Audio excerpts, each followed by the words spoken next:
오늘 함께 하실 하나님 말씀 봅니다. 이제는 로마서 다 끝내고 구약으로 와서 예레미야서 26장부터 보겠습니다. 예레미야서 26장 1절에서 15절까지 말씀 되겠습니다.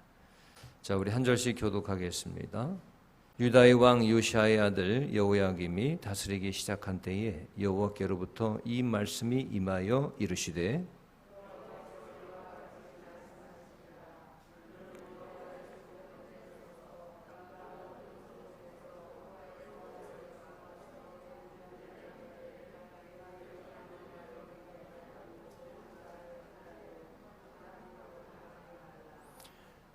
그들이 듣고 혹시 각각 그 악한 길에서 돌아오리라. 그리하면 내가 그들의 악행으로 말미암아 그들에게 재앙을 내리려 하던 뜻을 돌이키리라.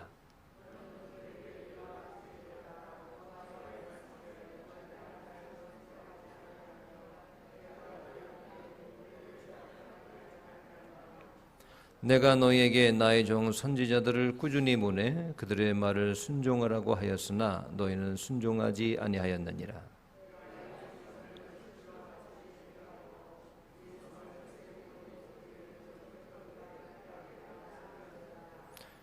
예레미야가 여호와의 성전에서 이 말을 하매 제사장들과 선지자들과 모든 백성이 듣더라.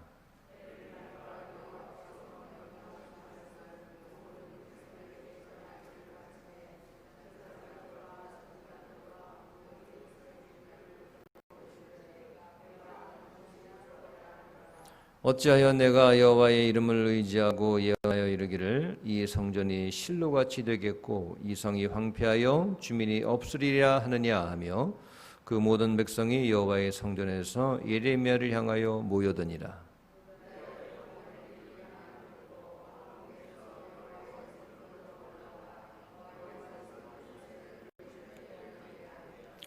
제사장들과 선지자들이 고관들과 모든 백성에게 말하여 이르되 이 사람은 죽는 것이 합당하니 너희 귀로 들음같이 이 성에 관하여 예언하였음이라.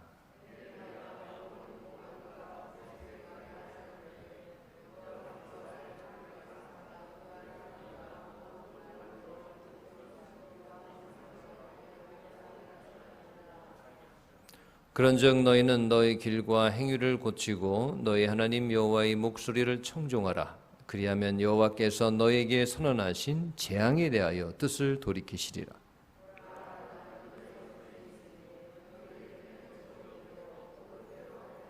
함께 읽습니다. 너희는 분명히 알아라. 너희가 나를 죽이면 반드시 무죄한 피를 너희 몸과 이 성과 이 성 주민에게 돌리는 것이니라. 이는 여호와께서 진실로 나를 보내사 이 모든 말을 너희 귀에 말하게 하셨습니다. 아멘. 여러분 기억하시는지 모르겠지만 그 아이들 그 디즈니라고 있잖아요. 디즈니 만화 영화 중에서 뭐 굉장히 히트했던 라이언 킹, 사자 왕 라이언 킹이라고 하는 그런 그 영화가 있었습니다. 그 영화가 나왔을 때 그 히트했던 극중 노래가 하나 있는데 하쿠나 마타다. 아프리카 말로 걱정 마, 잘 될 거야. Don't worry, be happy. 이런 뜻의 노래가 있었습니다. 하쿠나 마타다. 거기 영화 내용을 보면은 물론 이 노래가 참 좋은 가사가 좀 그렇잖아요. 뭐 걱정하지 마, be happy, 잘 될 거야, 행복할 거야. 참 듣기는 참 긍정적인 가사잖아요. 긍정적인 제목이잖아요. 하지만 그 노래를 부른 그 극중의 그 내용을 보면은 현실을 부정하고 그냥 망각하기 위해서 합리화하려고 부른 그런 노래였습니다. 뭐 노래 자체는 안 그렇겠지만 그 극 중에 보면 말이죠. 거기 이제 그 어린 사자 심바라고 나오는데 왕국에서 이제 도망쳐 나온 거예요. 말하자면 왕자죠. 사람 인간 세상에 대한 비유죠, 그게. 그게 도망쳐 나와가지고 이미 다 큰 성인 사자가 됐습니다. 그렇지만은 지난날 자기가 떠나올 때 자신의 실수를 잊으려고 아주 애를 씁니다.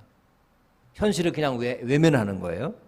그냥 눈 감고 멀리 떠나서 여기서 근심 없이만 살면 돼 라면서 두고온 피폐해져가는 왕국의 현실을 외면하죠. 그리고 객지에서 만난 친구들하고 노래 부르면서 그냥 하루를 그냥 흥겹게 지내는 거예요. 하쿠나 마타다. 잘 될 거야, 걱정 마. Don't worry, be happy. 노래를 하는 거죠. 그냥 마음만 편하면 된다. 그냥 그렇게 사는 거예요. 지금 현실을 외면하고. 자, 긍정적인 거, 낙관적인 거 다 좋습니다. 절대로 좋은 것들입니다. 하지만 현실은 그대로 있는데 현실을 외면한 채 마음의 위안만을 위해서 현실을 도피하고 그리고 긍정적이다, 낙관적이다, 이거는 오히려 독이 된다는 것입니다. 독이 돼요. 부딪힐 것은 부딪혀야죠. 받아들이기 힘든, 받아들이고 싶지 않은 현실일지라도 부딪혀서 해결하고 지나가야 그래야 발전이 있죠. 그냥 안 듣고 안 본다고 먼 산골로 도피해가지고 말이죠. 나 안 보면 돼. 나 안 마주치면 돼. 그 도피해갖고 먼 산골에 혼자 말이죠. 뭐 다 피해 있는다고 문제가 해결되지는 않죠.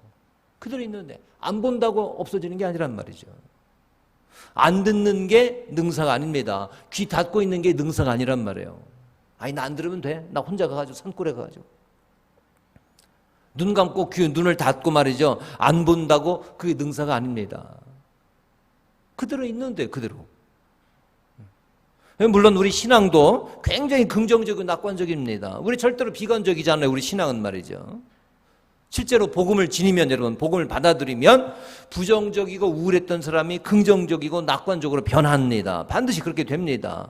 하나님이 함께 하실 미래에 대해서 낙관적으로 믿고 바라고 또 변합니다. 어둡거나 그러지 않습니다. 그러나 그렇다고 해서 무조건 긍정적이면 신앙적이다, 이건 아니에요.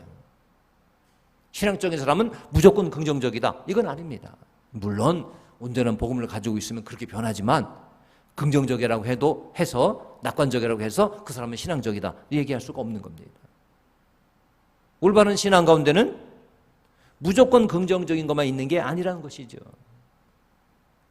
그 올바른 신앙 가운데 생겨나는 그 긍정이라는 것은 안 되는 상황, 안 되는 현실 속에서도 하나님의 뜻을 발견하고 그리고 현실을 대면하죠. 그리고 그걸 극복하는 과정에서 갖는 그런 긍정이 복음의 긍정이죠. 그러니까 무조건 잘 되는 것만 이야기하는 것이 복음이 아닙니다. 안 되는 것, 여러분. 힘든 것 속에서도 하나님의 뜻이 여전히 계시다는 것을 발견하고 이것을 기도로 극복하려고 하는 것이 복음이죠. 복음은 무조건 긍정적인 게 아니에요. 무조건 긍정적인 것만 선포한다고 복음이 아닙니다. 부정적인 것 속에서도, 안 되는 것 그런 속에서도, 절망적인 상황 속에서도 하나님 여전히 계셔. 이걸 믿고 현실을 극복해 나가는 게 이게 진짜 복음이죠. 지금 영적으로 망해가고 있는데 현실을 부정하고 외면하고 귀에 듣기 좋은 긍정적인 메시지만 들려주시오. 이게 복음이 아닙니다. 이게 복음이 아니에요. 광야와 같은 아주 힘들고 그런 상황에서도 하나님의 뜻이 있다는 것을 발견하는 게 그게 복음이죠. 뜻하지 않은 고군분투 아주 막 힘들게 싸워나가고 있어요. 이런 현실 상황에서도 하나님의 뜻을 끝까지 포기하지 않고 견딘 욥과 같은 신앙이 이게 복음인 거죠. 맨날 좋은 것만 들려주셔 이러지 않아요. 현실을 직시합니다. 그리고 지금 이런 현실 가운데서도 그 안에 하나님의 뜻을 기다리면서 이걸 극복하려고 해야 진정한 복음을 소유한 사람이 되는 줄 믿습니다. 오늘 우리가 읽은 예레미야서 본문의 내용이 바로 그겁니다. 우리가 읽은 예레미야가 하나님의 말씀을 대언해서 선포합니다. 그 선포한 때가 어디냐? 오늘 1절에 나옵니다. 1절에 나오듯이 자, 누가 유다를 다스리기 시작한 때였습니까? 여호야김 왕의 이름이에요. 여호야김. 유다 남쪽 예루살렘 중심 그 유다 유다를 다스리기 시작한 그때 이제 예레미야가 하나님의 말씀을 대언해서 선포했다 그겁니다. 자, 그때는 바야흐로 어떤 시기였느냐? 이스라엘의 주변 정세가 불안하기 짝이 없던 그런 시기였습니다. 아주 불안해요. 아수르가 전통적인 다스리고 있었던 아수르가 새롭게 부상하는 바벨론에 의해서 멸망당합니다. 그리고 이스라엘은 이제 이거 바벨론하고 가까이 해야 되냐? 아니면 남쪽의 전통적인 애굽을 의지해야 되냐? 지금 막 바뀌고 있는 거예요, 여러분. 정세가. 한 왕국이 멸망하고 또 다른 왕국이 신흥 왕국이 지금 생겨나고 이게 앞으로 어떻게 뒤집히냐 이게 지금. 그리고 우리는 그 틈바구니에서 전통적인 애굽을 의지해야 되냐? 아니면 바벨론을 의지해야 되냐? 여태까지 의지하고 좋은 관계를 맺었던 아수르가 멸망했다 그거예요. 앞으로 어떻게 국제정세가 어떻게 막 시시각각으로 지금 뭐 예측할 수 없는 그런 상황, 격랑의 시기라고 할까요? 바로 그때입니다. 여호야김이 왕이 됐던 그때. 그럼 이럴 때일수록 우리는 어떻게 됩니까? 하나님을 아는 사람들은 하나님을 의지해야죠. 하나님을 의지해야죠. 더 하나님께 엎드려서 기도하고 하나님의 뜻이 무엇인지를 분별하고 그리고 그 뜻대로 꾸준히 밀고 나가야죠. 근데 여러분 복잡하고 막 불안할 때 그때는 어떻게 됩니까? 다 내려놔야 돼요. 나의 생각들, 나의 추측, 앞으로 어떻게 될까? 내 머리를 막 고민하면서 머리를 쓰잖아요. 이걸 내려놔야 합니다. 오히려 복잡할 때. 그리고 단순하게 하나님께 전적으로 모든 것을 맡기고 그분의 음성 듣기를 해야 할 줄 믿습니다. 어려울 때일수록 여러분 하나님께 무릎 꿇어야 합니다. 내 머리 쓰는 거 이거 어떻게 될까 말이죠. 그냥 막 머리 쓰느라고 머리가 빠질 정도로 이거 하지 말아야 돼. 이럴 때일수록. 그런데 여호야김 왕은 어땠습니까? 그때 이스라엘은 어땠을까요? 전통적인 강자인 남쪽의 애굽을 의지하자. 애굽을 등에 업고 나가면 된다. 그럼 우리가 평화를 유지할 수 있다. 그 애굽을 등에 업고 북쪽의 신흥 왕국인 바벨론에 대항하자. 이런 얄팍한 외교 작전으로 난국을 모면하겠다 그러는 거예요. 결국 여호야김은 기원전 609년, 기원전 BC 609년에 유다의 왕이 된 거거든요. 오늘 1절 말씀이 바로 그 시기가 언제냐? 기원전 609년이에요. 왕이 되어가지고 그 이후로 11년간을 통치했는데 그가 오늘 나온 1절 말씀 609년 그 이후 그 후에 4년 후에 어떻게 되느냐? 통치 4년째 되는 해에 바벨론의 느부갓네살 왕이 쳐들어오죠. 철저히 애굽 의지하고 그러고 있으니 그 줄을 잘 잡아가지고 줄 잡아서 모면하겠다고 하고 지금 애굽을 의지하고 있으니 느부갓네살 왕이 쳐들어와요. 그래가지고 그러니까 통치 4년째 되는 해에 이제 유다, 예루살렘을 점령하게 되죠. 뭡니까? 사람의 노력, 하나님에 의지하지 않고 사람의 생각, 사람의 국리, 사람의 머리 돌려서 잔머리로 모든 것을 하겠다는 그 결과는 날고 뛰어봤자 거기서 거깁니다. 바로 이때, 즉 기원전 609년 여호야김 왕이 된 바로 그 해에 하나님께서는 예레미야의 입술을 통해서 이때 진짜 하나님의 뜻이 무엇인지를 전달해 주신 겁니다. 그 내용이 뭡니까? 여호야김아 잘 들어라. 이게 현실이다 지금. 외면하지 말아라. 안 듣고 안 본다고 다가 아니다. 지금 이스라엘의 문제가 근본적으로 어디에 있는지 아느냐? 지금 해야 할 일은 어느 나라에 붙느냐? 어느 줄을 잡느냐? 이게 아니다. 근본적인 문제는 바로 영적인 데 있다. 그냥 걱정하지 마. 낙관적이야. 잘 될 거야 무조건. 이게 하나님 믿는 것인 양 하쿠나 마타다 말하자면 Don't worry, be happy 노래하지 말아라. 그냥 낙관적으로 노래만 한다고 현실이 극복되는 게 아니다. 이제 예레미야의 선포를 들어라. 그것이 나의 뜻이다. 이러시는 거예요. 오늘 말씀이 바로 그런 내용입니다. 그래서 3절에 하나님의 뜻을 전달하죠. 3절 말씀 보세요. 혹시 각각의 악한 길에 걷고 있다면 깨닫고 돌아오라. 하나님하고의 관계가 지금 중요하다 그거예요. 그게 문제의 근본 핵심이다 그거예요. 지금 이스라엘이 영적으로 하나님께 순종하지 않는 악의 길로 가고 있다 그겁니다. 악의 길로. 그 악행으로 인해서 하나님께서 바벨론을 들어서 재앙을 내리려고 하신다 그거예요. 그런데 너희들이 하나님께 돌아오면 이 재앙의 계획을 돌이키실 수도 있다. 이게 이제 하나님의 뜻이거든요. 이걸 이제 예레미야가 전달을 한 거예요. 여호야김 왕에게, 이스라엘의 리더들에게. 그리고 이제 6절에서 이제 또 계속되죠. 이게 이제 예레미야가 전한 메시지의 내용입니다. 6절에서 좀 더 구체적으로 가감하지 않고 그대로 전하는데 무슨 내용입니까? 지금 이대로만 가면 너희들의 그렇게 철석까지 믿고 있던 그 성전, 우리는 성전에 있기 때문에 괜찮아. 우리 하나님이 성전에 있으니까 괜찮아. 라고 철석같이 믿고 있었던 그 성전도 뭐와 같이 되게 된답니까? 실로와 같이 되게 될 것이다. 그리고 예루살렘 성은 여기 예루살렘을 뜻하는 것입니다. 예루살렘 성은 저주거리가 되게 될 것이다. 이게 무슨 뜻입니까?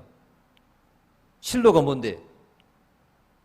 왜 실로처럼 된다고 합니까? 실로는 뭐냐면 예루살렘 성전이 세워지기 전에 엘리 제사장 때, 사사기에 보면 나오죠. 엘리 제사장 때, 또 사무엘상에 나오죠. 엘리 제사장 시대에 이스라엘 종교의 중심지가 바로 실로였습니다. 거기에 뭐가 있었죠? 언약궤가 있었죠. 언약궤가. 실로가 바로 그런 곳이었습니다. 근데 이스라엘 사람들이 이제 근본적으로 영적인 문제를 해결하지 않고 그냥 언약궤를 부적 삼아 이것들을 전쟁에 이제 갖고 나갔잖아요. 그래서 하나님께 한번 제대로 기도하지 않고 이거 됐다 우리 언약궤가 있으니까. 그 언약궤만 믿고 나갔어요. 하나님 믿고 나간 것이 아니라 언약궤를 믿고 나갔다 그런 얘기예요. 마치 부적처럼. 이 부적 있으면 나는 잘 될 거야. 그랬다가 된통 당하고 전쟁에서 지는 것뿐만 아니라 언약궤도 빼앗기고 그리고 세월이 지나서 그 실로라는 것도 폐허가 되고 말았어요. 폐허가 되고. 그러니까 지금 현재 이스라엘이 애지중지하고 있는 그냥 자동적으로 그것은 정말 만고불변의 하나님이 계시겠지라고 생각하고 있는 예루살렘 역시 어떻게 된다는 겁니까? 실로같이 되겠다는 거예요. 실로같이. 엄중한 경고죠. 근데 이런 메시지를 이런 메시지를 듣는 이스라엘 사람들, 이스라엘 지도자들, 그리고 왕인 여호야김 듣기 좋아했을까요? 싫었을까요? 이런 예레미야를 통한 이 하나님의 음성을 싫어하는 거예요. 안 들으려고 하는 거예요. 얘기하지 마. 나 듣기 싫은 거 안 들을래. 우리한테 나쁜 거 얘기하지 마. 나쁜 예언이랑 하지 마. 나 낙관적일래. 나 긍정적일래. 잘 될 거야. Don't worry, be happy. 즐거운 것만 전해줘. 잘 된다고만 얘기해줘. 듣기 싫은 건 아싸리 하지 마. 이러는 거예요. 지금 이러는 거예요. 예레미야가 지금 문제를 지적하고 있는데. 그러면서 오히려 어떻게 합니까? 반응을 이런 메시지를 전하니까 8절 보세요. 8절. 예레미야가 이런 말을 전하니까 제사장들과 선지자들과 모든 백성이 어떻게 해요? 그를 붙잡고 말하기를 너 반드시 죽어야 돼. 너 죽일 거야. 너 죽어라. 자, 9절 말씀부터 보면 그겁니다. 어째서 우리한테 그런 안 된다는 흉한 메시지를 전하고 있느냐? 왜 자꾸 성전이 실로같이 된다고 하느냐? 성이 황폐하게 된다는 왜 나쁜 말을 전하느냐? 넌 도대체 우리 편이냐? 아니면 첩자냐? 우리 편이면 우리한테 좋은 것만 전해야 되지 않냐? 이렇게 따지는 거예요. 듣기 싫은 건 얘기하지도 마. 좋은 거 난 좋은 것만 들을래. 너 우리 편이야? 그럼 잘 된다고 얘기만 그런 것만 해. 이렇게 따지는 거예요. 지금 말하자면 막 멱살 잡고 예레미야한테. 그리고 11절에도 또 나오죠. 이 사람은 뭐 하는 것이 합당하다? 죽는 것이 합당하다. 넌 죽이겠다 그겁니다. 이 첩자다 이거. 지금 현실을 얘기하는데 얼마 가지 않아서 이대로 가면 얼마 가지 않아서 바벨론한테 다 황폐가 되고 이게 실로같이 될 거.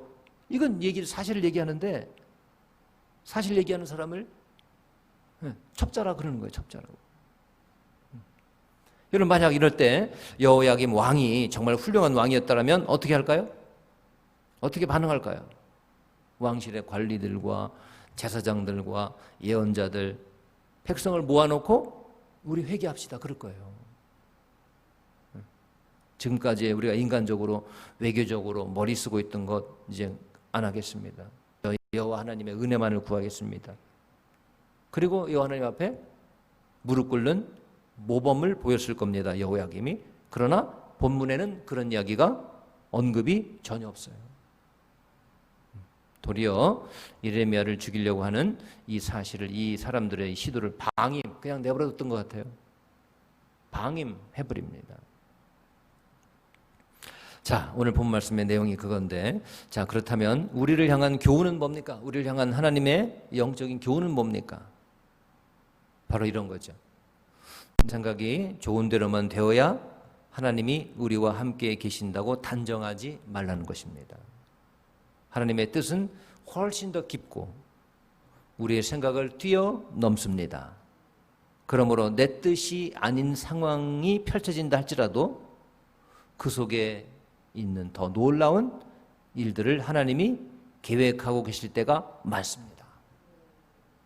따라서 내가 나한테 듣기 좋은 것만 듣고 보기 좋은 것만 보겠다고 하지 말라는 거죠.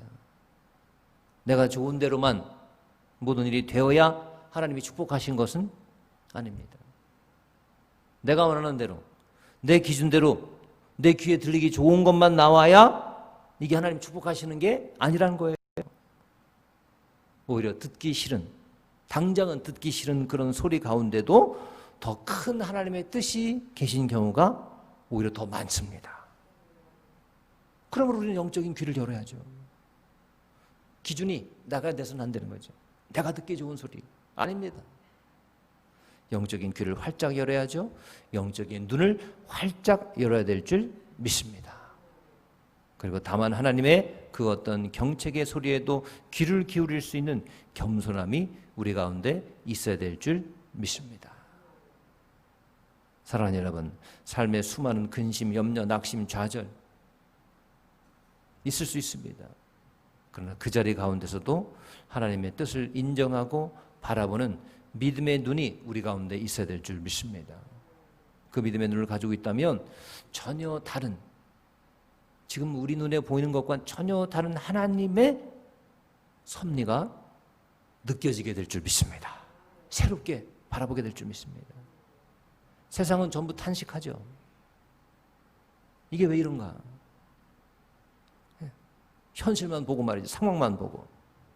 하지만 우리는 하나님의 또 다른 놀라운 은혜, 하나님의 놀라운 섭리, 하나님의 계획하심 있다는 사실을 우리는 영적인 눈으로 발견할 수 있어야 될 줄 믿습니다. 하나님의 측량할 수 없는 신묘막측함, 이걸 전혀 세상은 알지 못합니다. 단편적인 눈으로 바라봅니다. 그리고 넘어지고 거꾸러지고 실망하고 고통스러워합니다. 그러나 그런 세상과는 다르게 우리는 어떻게 봐야 합니까? 그 어떤 삶 속에서도 역사하시는 하나님을 인정하고 그분만을 바라봐야 될 줄 믿습니다.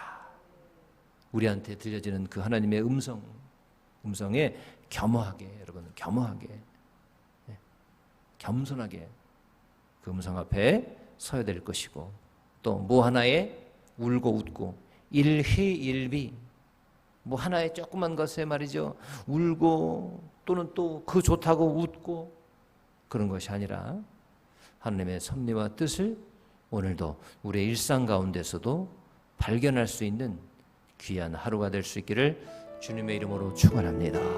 주님의 이름으로 축복합니다. 기도하겠습니다.